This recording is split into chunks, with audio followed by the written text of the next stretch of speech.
Constructing your life is about much more than just building a bank account. Each week, join real estate entrepreneur and mindset coach Austin Linney as he interviews guests who are constructing their dream lives and impacting the world around them on a daily basis.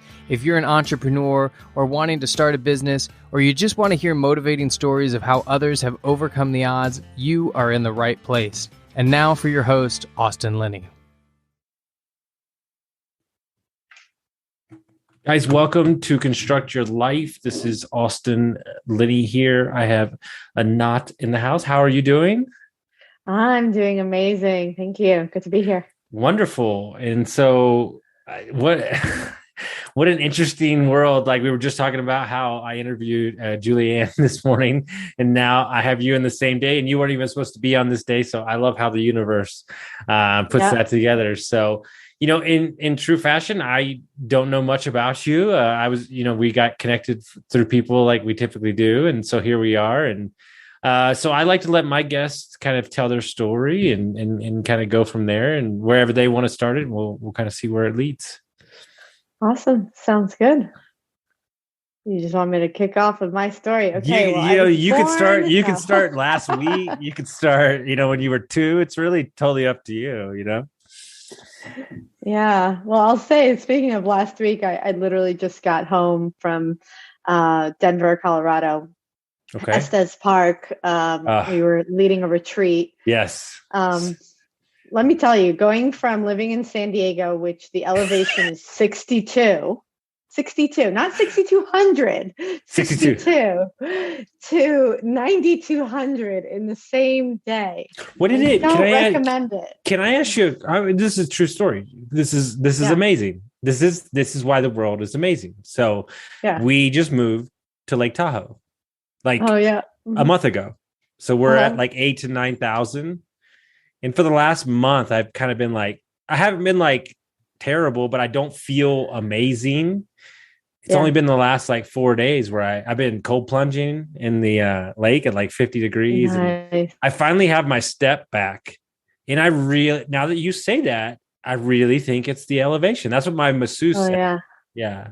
Oh yeah. It's a huge adjustment, to get the same amount of oxygen. And for me, particularly, I have a low red blood cell count. Mm-hmm. And the ones that I do have are large, dark, whatever the heck that means. All I know is it's harder for me in higher elevations to get enough oxygen. So, yeah, I had a headache for like 2 days and insomnia the first night. I could literally feel my heart like pounding, working twice as hard. And what was the retreat about? I'm so happy to be home. Yes. Well, not to mention, it's not fair. So here's the problem. Anybody that lives in San Diego is not allowed to complain about anything. That's my rule on life. Like La Jolla, Encinitas area. So we'll be down in San Clemente with a bunch of Angelo Cisco. A bunch of coaches are coming to the East Coast. My birthday's in December, so we're going to hang out in San Clemente. And when I'm there, I feel like it's a dream world sometimes. You're walking down the street and you're like, what? This is just so beautiful. It's really an amazing spot. Yeah. Yeah. Too bad there isn't a good retreat center there that. So anyway, what was the retreat about? Well, it was my retreat with my co-facilitator, Chris, and really taking people to the next version of themselves, whatever that up level is, unblocking wherever they're stuck, doing deep somatic work, deep healing work, as well as doing some fun connection exercises. Like we had improv one night and, really connecting. The men had a session that was just the men. And some of them really needed that to get permission again to be in their masculine and what it looks like to be in like healthy masculine. And, then the men and women came back together and we got to do some healing between men and women, the things that make women feel safe and letting a man know what that is, for women to share what has them feel unsafe with a man and just to be witnessed and heard in that. Some women, that was huge. So a lot of healing, a lot of connection, and a lot of up leveling happened. Amazing. I'm going to host my first real one. So I've done like 4 events across the country, but this is like real paid coaching. And so, it's that environment invokes, people to be greater than they are in a typical day, right? Because the energy in that room says, you said it, I'm safe. We're going to share. Maybe I wouldn't share this if I was at home, but here it's like, there's 2 versions of me. There's vacation Austin and there's work Austin. And, vacation Austin sits in a cheese shop for 2 hours in France, Right. This guy I would never do that. I think I have like 14 Zoom calls today, but that's the way I do my schedule is I front load my week. Right. So it's that statement that you said that they want, men especially, like, when's the last time they got to say what they wanted to say or like step into that. Right. And it's funny enough, that's what Julianne said was like, there's so many, like, I told her, like, being a man these days is like nutrition facts. We don't know what to do anymore. Yes. No, you're too masculine. You're not masculine enough. It's just like, we don't even know like where to go anymore. It's really hard. It's like in a Rubik's Cube. Yeah, there wasn't, unfortunately, most of us didn't have the modeling for the ideal roles that we want to live in today. So we've had to unlearn what was modeled to us to break that generational trauma and to find the models for it, to create the model for it, to really get that you're the creator of your life and that you don't have to live playing out someone else's script. That once you recognize it, you clear it out, you grieve it sometimes, you scream it out, whatever the emotion is that's held you in that identity. But then you get to really invent yourself. Say, what does my heart want? What lights me up? I have a say in the matter of my life. Yeah. And I tell everybody, I was an alcoholic for 20 years and, a drug addict before that. And, I've been sober like a little under 3 years. It's actually not the quitting of the alcohol. Yes, that's its own thing. But it's more of that, I don't know who I am away from the alcohol. Yeah, it became your identity. It started out, I imagine, as a protector, is what I call it. A way to protect yourself and numb out, to not experience, relive, feel something that you didn't want to feel, I imagine. And you'd be correct. Yes. Yes. And then it just becomes, 20 years, it becomes your identity. You don't even remember who you are without that. No, not at all.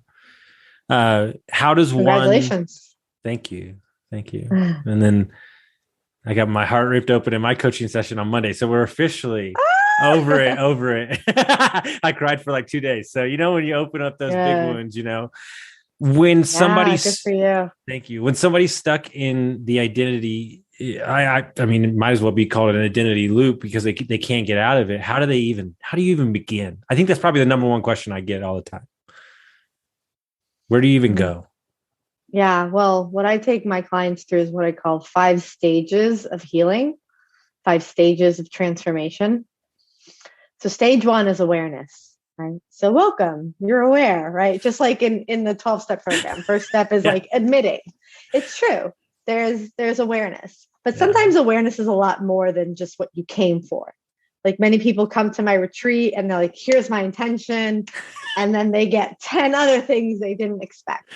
Yeah. So there's awareness. And then there's like, okay, now I'm really ready to be shown the full garden, not just one weed in the garden. But anyway, so with that question in mind, people asking that question are already at stage 1. They're already aware of this identity. And stage 2 is very important. And I'd say it's the one that in my 17 years of experience in self-development.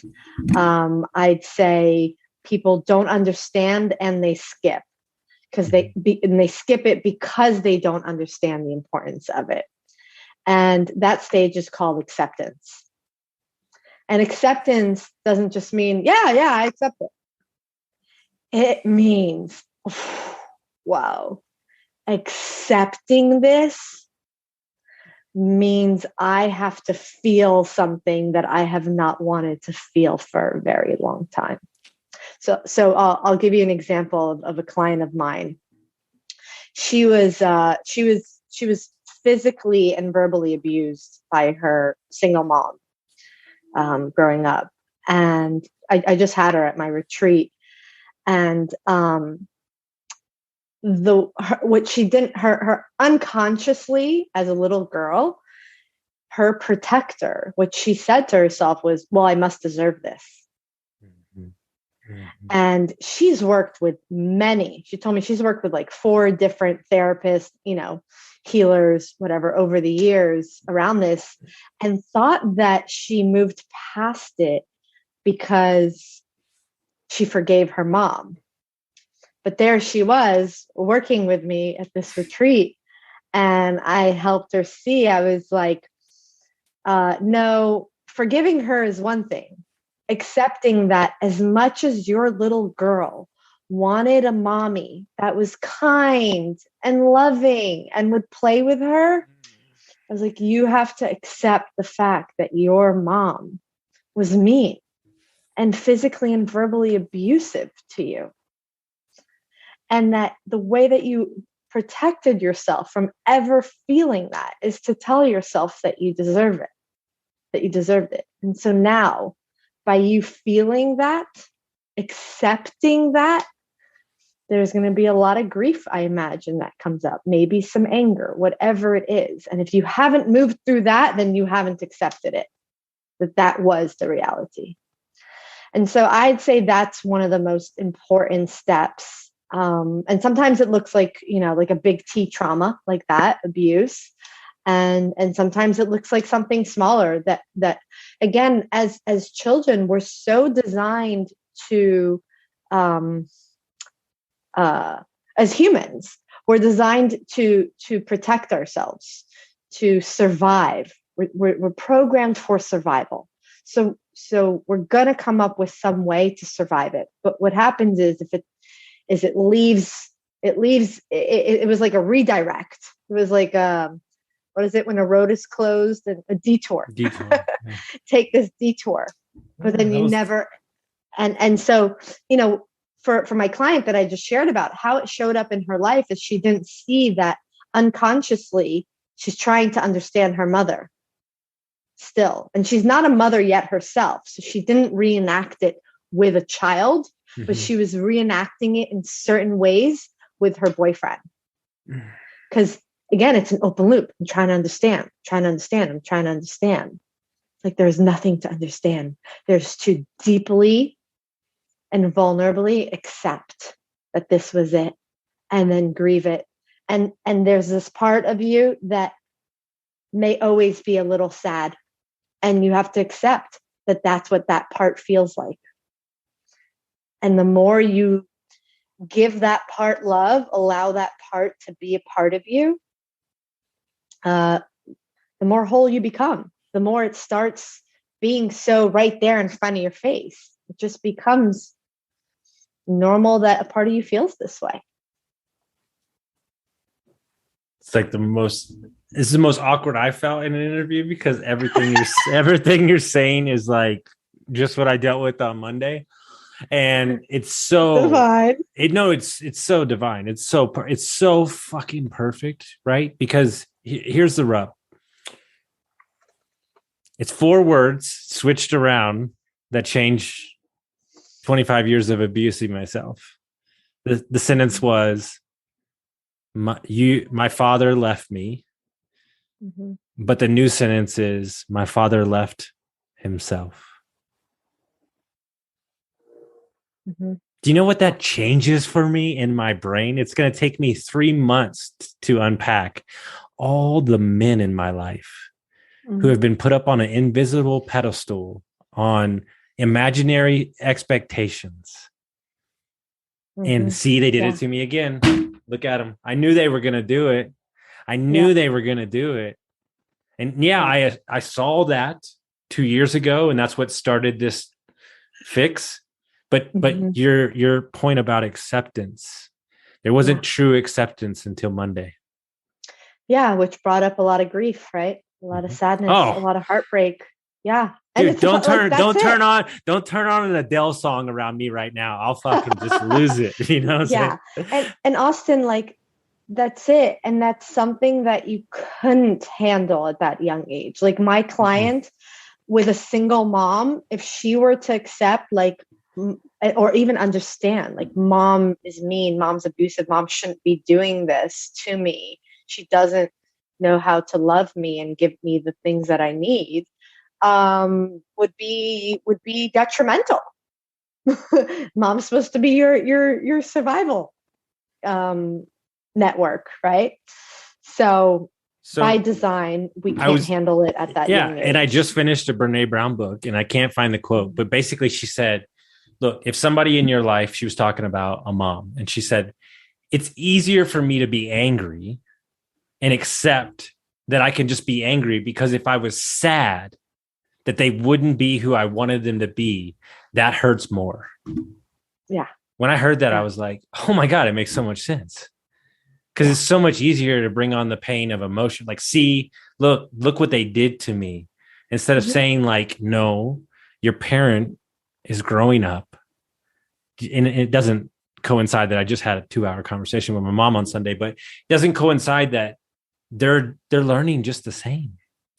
Like you're learning, your client's learning, and when she's a mom, she'll be better for it. Like, but we don't see that with those lenses, because we're always judging and saying, why aren't you the best? It's easier to project than to actually feel. Or that's what we learned. It's actually really easy to feel. It's the labels. Most people, when they think of feeling, they're like, okay, Austin, here's your pick. Happy, horny, depressed, and angry. Which one are you picking? That's pretty easy. Happy, horny every day. Right? But these are just labels to, if you go one level deeper at the root of it, it's all sensation. It's just energy in your body. So when we say this is painful, that's the mind labeling it as painful with a lot of memories. If you go to, well, Austin, where do you feel this in your body? Oh, it's in my chest and my heart. Okay, describe it. Does it have a color, a shape, a size, a texture? Is it constricted? Is it open? Is it hollow? Is it heavy? Then what's happening is you're being with the experience that you're actually having at the level of experience, at the level of felt sensation. God, instead of at the level of the mind, which is going to judge it. Happy, horny, good. Anxious, sad, bad. And it blocks it. So the shift is to start to allow the body wisdom to take the lead. Mindset's important. Yeah. I spent 10 years doing cognitive mindset work before I discovered that there's a thing called the body that actually knows how to heal itself and how to downregulate. Okay, this is where I've been the last 6 to 9 months. So, meaning one of the things my buddy who's a shaman out of LA said, like, dude, healers need healers. Like, you're taking on your client's energy of drug addiction. There are all the things. He said, if you don't go get work, you will be in trouble. And so I met this bodywork guy out of Austin. Now I have 2 in Tahoe, and it is blowing my mind, them releasing energy from my drug addiction, my alcoholism, my divorce, all this stuff. Right. But what I found works for me best and is the easiest, quick, is the fasting.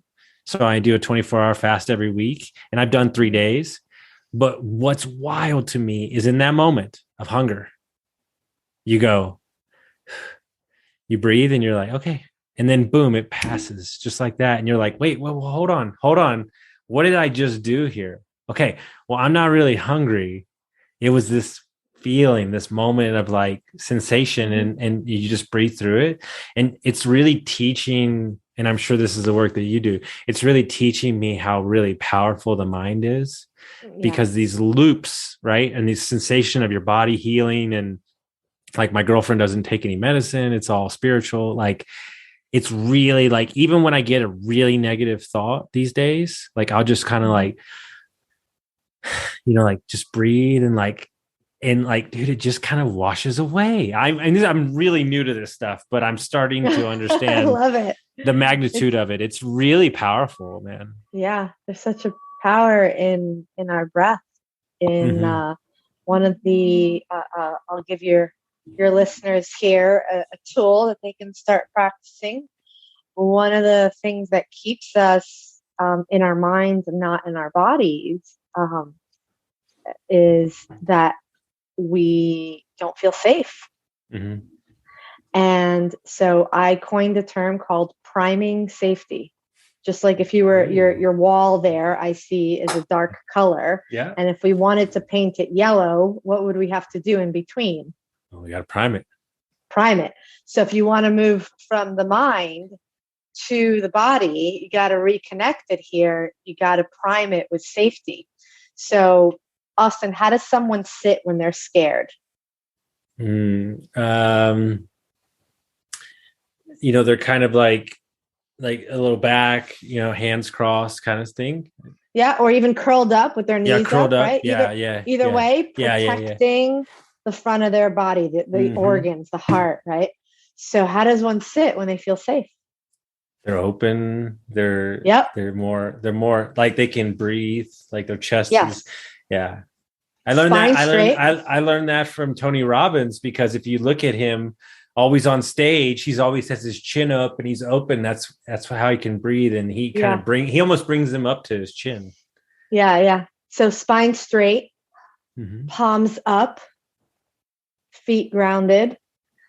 That's already signaling the body language of I'm safe. Now, how does one breathe when they're scared? Short in the throat. Yeah.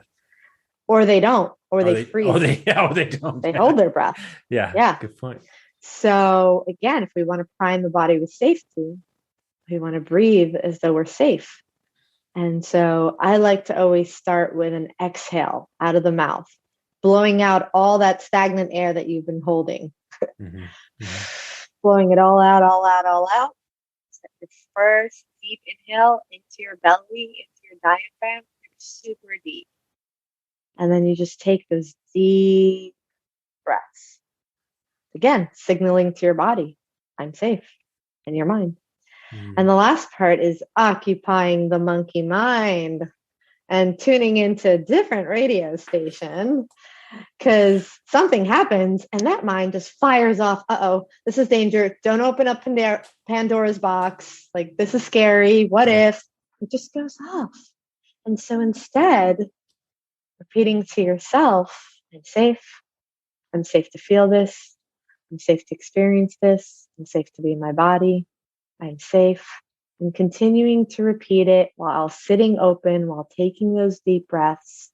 That's what starts to drop you into your body. And then you just start scanning your body. Like, okay, notice your toes and how they feel in your socks. Notice, your butt sitting on the chair, your heartbeat, like anything to start to scan the body. And so this is a very important step in moving from our logical mind that feels the need to figure it all out and come out with a way to fix this, make this go away, to being in the body and saying, okay, yeah, there's hurt there, or there's anger there, there's sadness there. Where do I feel this in my body? And let me observe it. Let me get curious. There's nothing to actually change or fix. That's the mind. There's just to be with this energy, this part, and bring curiosity and love to it. So does it have its temperature, texture, a size? Is it heavy? Is it light? And what's amazing is when you give it that much attention, the body knows what to do. So I'll give you an example. Ever cut yourself or burn your finger? Of course. And the mind says, go get ointment, go get ice, go get a Band-Aid. That's not actually what's doing the healing. I believe that the reason there's such a strong sensation yes, when you burn or cut yourself, that so strong that you can't just let it be and ignore it because it takes your whole focus away. That by design, it's that strong to signal to the nervous system, to the rest of the body, this part needs healing. So here we are now with these other hurts and traumas and things that we experience. And we've learned to dissociate, to numb from it, to disconnect, to go to our head. And so we've lost connection to that sensation. So now as you come back to safety and you observe it and its sensation, body knows what to do. It knows how to heal. Our bodies are brilliant. I mean, right now, if you just ate a meal, you're not really thinking about digest, but your body's digesting. Your heart is beating. For women that are pregnant right now, those babies are growing and we don't need the thinking. And so that's what I want people to become aware of. And I know that those of you that are listening right now are hearing it as words. And there is so much more to it once you experience what it feels like. But I've worked with hundreds and hundreds, thousands of times I've done this with clients in getting them to get that in order to heal, you have to feel. And feeling is not as complicated or as dangerous or as scary or as painful as our mind tells us so. They've done studies on this at Harvard, that you can move through an emotion, which an emotion is energy in motion, right? So it's that energy in 90 seconds or less. And you see this with children, with toddlers. You see this with kids that once they're given permission, they're not being attacked by questions from mom and dad. Wait, why do you feel this way? Why are you crying? Why? Which is the mind. And you're just like, it's okay. It's okay. I'm here. Saying, you're safe. I'm your safety. You're here. It's okay. You see them, like I see this with my nephew. Have a 90-second cry. And then he's like, okay, let's go play. He's over it.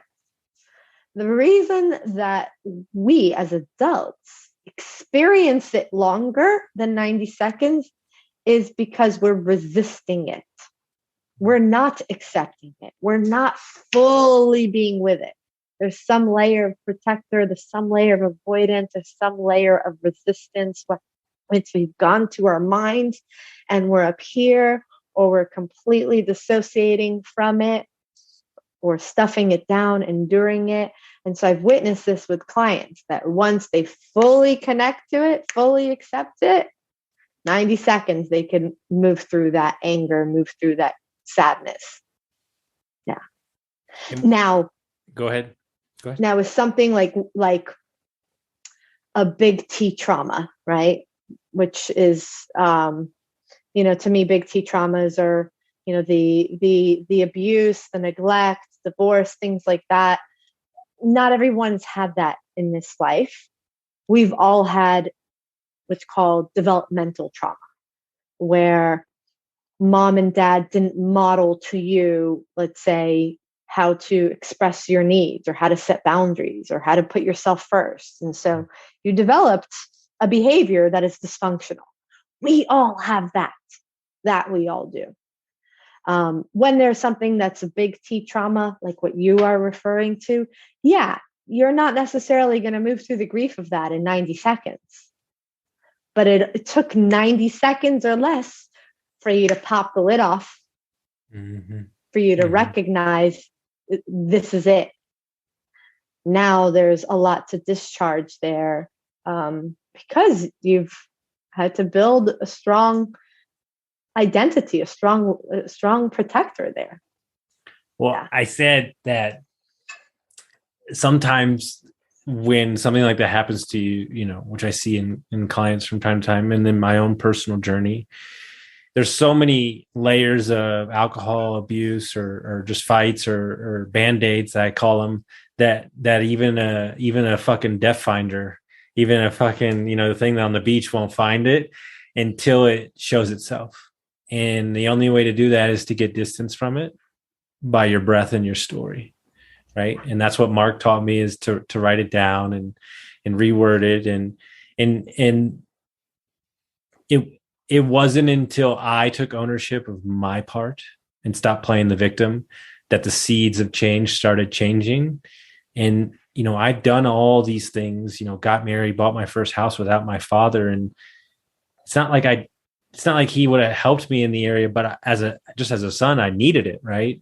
And, but ultimately, I was doing an interview down in San Clemente, and Angelo said the problem with a lot of kids and adults is they don't ever graduate their relationship with their parents. Yeah. The way I say it is, and I took a client through this just yesterday on our virtual call. I said, we all hold dad up on a pedestal because dad was the first love in your life, whether you're a boy or a girl. Your first experience of something outside of you, that's not you loving you. And so I guided her through taking her dad off the pedestal and putting her own little girl up on the pedestal. And with mom, it's, mom's an extension of self. Mom, we didn't see mom as separate. I never heard that before, because me and my mom can be in a room for 3 hours, not say a word, and know exactly what each other's thinking. Yeah. Well, think about it. You were in her womb. She was literally your life force for 9 months. You come out, she's holding you. You don't know you're looking at her. You don't understand what she's saying, but what you recognize, what is familiar to you, is the energy. Mom's energy feels like the energy you were just in for 9 months. So to you, that energy, mom is me, I am mom. And there's no separation until you start to get to like age 5, 6, then you start to recognize. And so everything related to self is like, mom is your role model for self. Dad is the role model for love, relationship with others, the world, others. Everything outside of you. I know. Oh my God, you're blowing my mind out of the back of my body right now. Holy shit. I never even thought about it like that. Because like the whole thing is well, I can just fucking broadcast it, because my girlfriend will tell you in 5 seconds, do you truly love yourself? And now it all makes sense. Yeah. That's why I know when I work with clients, they could tell me something and I'm like, yeah, so mom was like this, like this, like that. How did you know that? How did you know? I'm like, because this is it. And I know it's not something that is out there so much in this adult world that people see that connection. Because they're too busy plagiarizing other people instead of having their own thought. No, that's for a separate conversation. But the way that you do, and I'll step out of you blowing my mind and just be observant from the side for a minute. Your delivery is very peaceful and also frameworked to take in, where you're not, it's not like you get some guy, I can tell you who they are because they're friends of mine. You get some of them on, and even me, who's open for everything. Like I'll leave the interview and I'm like, yes, but maybe that was like too here, but like, you're just saying like, this is how you felt.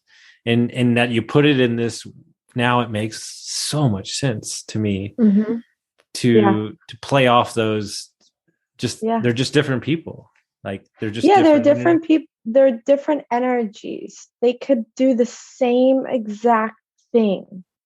And how it impacts you is different because you view one as your role model for self and the other one as your role model for others and how to be in the world.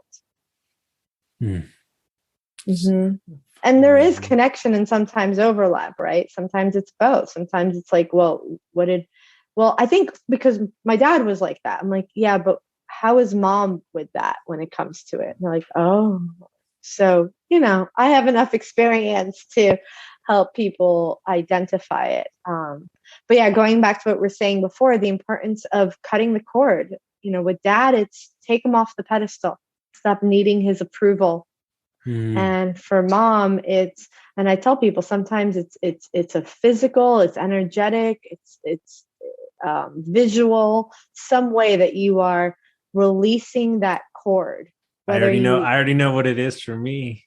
Yeah, what is it for you? When my parents divorced when I was 17, I felt like I had to be the white knight to protect my mom. Mm-hmm. Like she needed me to like keep her safe or something. I was, beating that drum for a long time. And then if I let her down, then it's like, well, I'm not doing what I was supposed to do. But neither parent needs that. They're doing their own thing. They're living their own life, same way you're living your own life, and ultimately, everybody's responsible for their own space and energy. Mm-hmm. Yeah. So helping people release that, let mom and dad go and step into tending to your own garden, learning how to mother yourself the way that you always needed and wanted mom to, learning how to, engage with others and be in the world the way that you needed dad to model to you. Dude, I have a question for you. This is a little bit of a selfish question because you're super experienced. The work that you do is a lot of energy and it takes a lot out of you, I would imagine. How do you, as what you do, how do you protect your own energy or remove? Because the number one thing I'm working on is my need to help my clients is like the top. Like I want to help as many people as humanly possible. And my attachment to that makes it great, but it also rips my soul in half 90% of the time. Like, how do you, do you, when you do those retreats, do you take a lot of time off afterwards to kind of like regroup? I mean, cause I would imagine those weeks, like you mentioned, are super taxing on you personally. Well, so, I don't facilitate much of what we call healing seats, hot seats at the retreat anymore, because I have a facilitator training. So I have other people that I train to do that. And the example I gave of the woman in my program, that's because I needed to jump in with that one. But I led 26 retreats where I spent, 15 hours a day. This was before COVID. They were deep, immersive, 6-day intensive retreats with 6 people. And, I've years of experience of doing that. But what I teach my facilitators in training now is, well, first of all, you have to clear your own vessel. You have to come and know that like you're able to be a clear vessel, fully present with them, because you've dealt with your stuff. So like in my 9-month facilitator training, the first 3 months they spend getting themselves to the next level of their own embodiment. So that's first of all, are you in what's called, I don't know if you're familiar with the book, The 5 Personality Patterns. I'm not, but I'm about to be. Yeah. Okay, there you go. So one of the patterns, and we all have these, and there's gifts and shadows to all of them, is merging compensated. And it's where you feel better by helping others. Yes. And so watching out for that and making sure that you come to it with not only a clear vessel, but a full cup. And my job is just to be a safe, clear channel. Mm-hmm. My job is not to get someone to healing. And so it's subtly that. And then in the actual experience of guiding a client through, I've seen certain scenarios thousands of times where me personally, I'm like, oh, okay, I know where to take this person, da, da, da, da. But even with that, my number one intention always is to get the hell out of the way and let spirit work through me. So to always stay curious and never force. So you want to notice when you're working with clients, it shouldn't take any of your energy because you're just a clear vessel holding space and letting energy just move through you.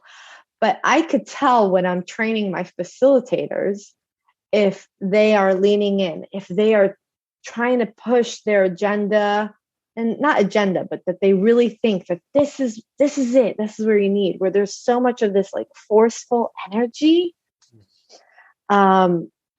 That's where on the other end of it, you're going to be depleted because you gave so much of your own energy. So part of it is experience over time.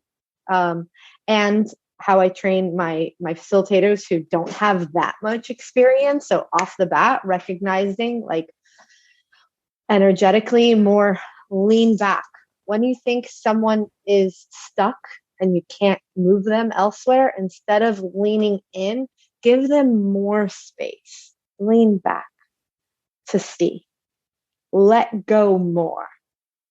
I just trust. I mean, I've seen it so many times where it's not just me. Like your guides, your angels are right here in the room. They want all this happening. And I don't need this to happen in order to prove anything about me. So for sometimes it's that the ego is still there, thinking that this has something to, that if I don't do this, then I'm not a good enough coach. Instead of, this may be all that the person has the readiness and the capacity for today. So when you start a podcast and you're out here and you're there's so much gratitude in my heart right now to have this conversation with you, because what you do, and I've said this to other people, it's art. It's not like I view it as art. There is a gift, and you just put on a masterclass that I mean, I just feel honored to like see somebody like, I don't know. It's just like, I'm really grateful because it's really cool. Like when I'm at an event, I'm almost watching the coaches coach more than I am like what they're doing, because I love I call it like a calm sturdiness to the coaching.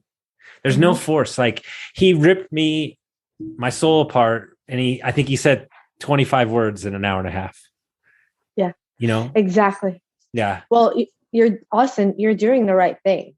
So I got to tell you, for the first 8 years of the 17 years that I've been in self-development, I supervised courses. I studied and watched leaders that have been doing this 10, 20, 30, 40 years. And studying them exactly the way that you're talking about. And coming out of it, when I started, that is part of what I brought to, it's part of what I channeled through. Like, okay, I remember when I started out, I mean, that was 6 years ago when I took my first paid clients.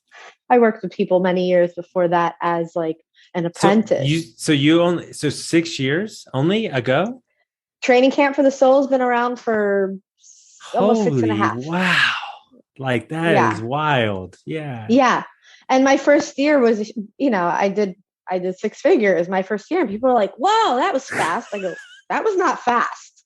That was 10 years in the making. I put in the work. Don't kid yourself. But I remember when I started out, and I am miles away from there. Like, whew, it's like the iPhone, right? If I gave you the iPhone version 1, you'd be like, what is this? Now, you know what I was telling somebody today? Have you ever tried Our Society? So I listen to audio books at like 2, 3. Yeah. I listened to one the other day on 1, and I was like, is he talking slow? That's you and your coaching. Yeah, you're at 3x now. Yeah. And when I started out, I remember saying to myself, Anat, just trust that those that come to you now are ready for version 1.0. When I started out, no website, no marketing, no social media presence, because I'm not a marketer. So, I mean, to this day, I'm not. I have, other people that do that stuff. And when I started out, it was, God, if this is how you want me to serve, then bring me those that need my medicine. And that is how it naturally, organically happened. And so I also said, and I trust that those that are coming to me now are ready for this version. And I know that there's clients that come to me now that 6 years ago, there's no way I would have been able to take them to that depth. And so there's no like waiting to be ready. That's something else I tell my facilitators. I go, it's going to come from putting in the 10,000 hours. You're going to get better, and and you have enough. You know, you have enough when you are clear enough. That's why it took me 10 years, because it took me 10 years to get the tools and the modalities that I felt that I was experiencing real transformation. My coach been in 14 years, maybe 13 years. And he was begging me for like years to do it, or a year. He was like, come on, dude, like you would be ridiculous. I'm like, dude, I no, not a chance. And it was COVID. And a little before COVID that happened, I was coaching for free before that. And he's like, you son of a bitch. He's like, you are like in a year. He's like, you're already like where I was at like year 10. And I'm like, it's just like, I didn't choose this. Getting divorced, getting laid off, COVID happening, like it chose me.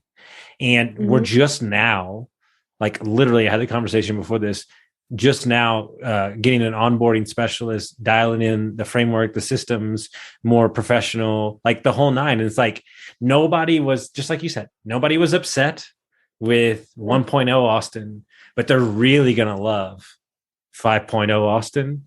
And you know, he said to me, like, I was so nervous when I started, like, and I coach a lot of coaches that want to be coaches, like, from the recovery space.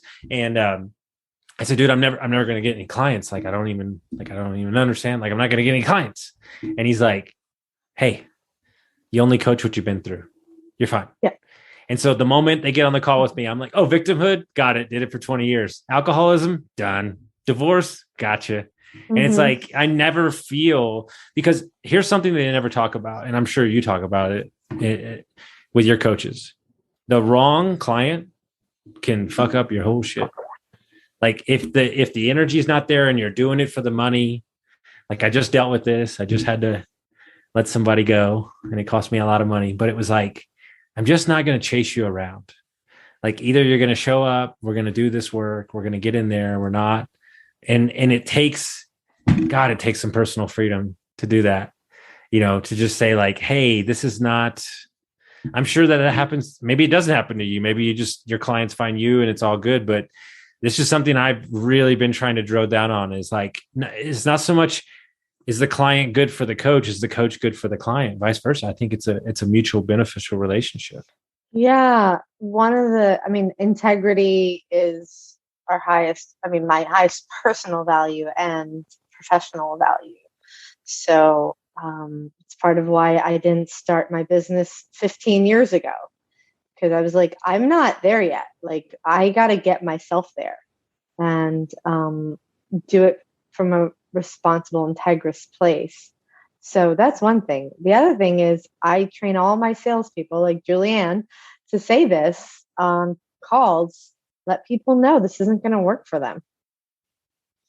Austin, repeat it. Like when I used to do, I don't do the sales calls anymore. But this is gold. We might have to take this off air, but this is gold. I could tell this is about to be good.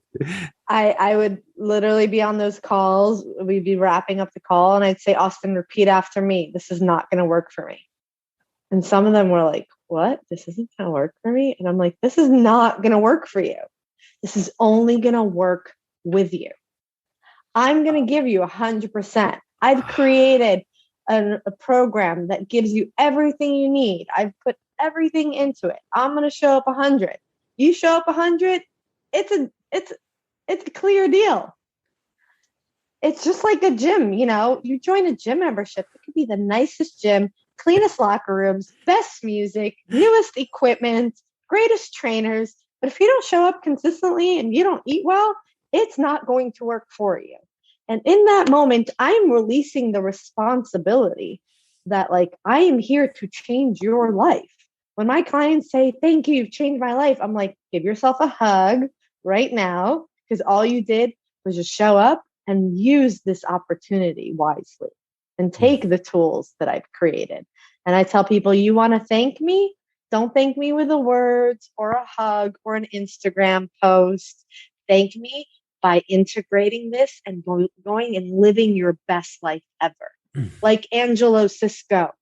Angelo and Ryan, that's how they met. Dude. They were in my first group retreat. Dude, true story. Ryan Sprague is like my new favorite human. Ryan. Oh, you might not have met him yet. Oh, are you talking about Ryan? Ryan Sprague is a graduate of my work too. Of course they are. And we're all hanging out. Angelo's birthday is December 8th. Mine's December 9th. I know. So we're all... Well, Angelo and my fiance, the four of us are all hanging out as well. Who's your fiance?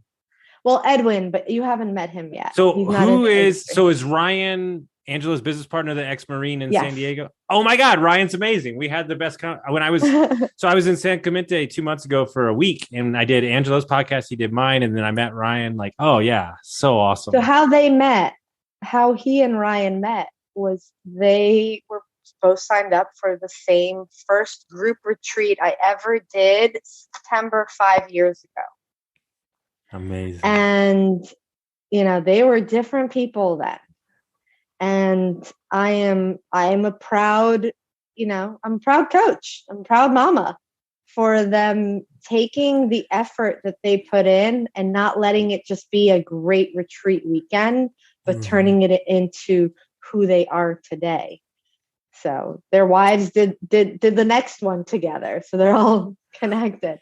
So again, my advice to those coaches out there that put a lot of pressure on themselves or tie their own worth in it, if you know that you are the embodiment of what you teach, that you are living it, that you are practicing what you preach, and that what you're putting out there, you've really poured your heart into, you've done your job. That's it. The rest is for you to let people, those that are attracted to you, know that it's not going to work for them. It's only going to work with them. You're not here to do it for them. And to release control. I definitely can see clients that did my program and, they're going back to their old ways and they dropped the ball, and I wish them well. And I don't believe, and I just trust that, they were ready for whatever they were ready for. And they have the awareness, and they could always come back around, or they'll find the next mentor, and that's exactly what they needed. Or they'll meet their future partner, and the relationship is going to catalyze them there. Or they'll get divorced. Whatever it is, I know I don't take it personal towards myself. Well, straight up, you're fucking amazing. There's really no other words about it. You're fucking awesome. And thank you for caring about your craft enough to put your gift out in the world, because this world's a better place for it. So thank you, because you're fucking awesome. There's really no other way to say it. So I'm blown away, super excited we got to have this conversation. If people want to find out about what you're doing, where you are, how would they do that? If you want to connect with me, follow me on Instagram. I send a direct message to every new follower, because I want to know, why the hell are you following me? Who are you? And how can I support you? And if you're curious about the work, you could go to trainingcampforthesoul.com. All the deets are there. And you should do that, guys. And I rarely say that, but trust me, as somebody who knows, you'll get what you need out of it. So guys, if you like this episode, make sure you send it to somebody that will get some value, and we'll see you next time.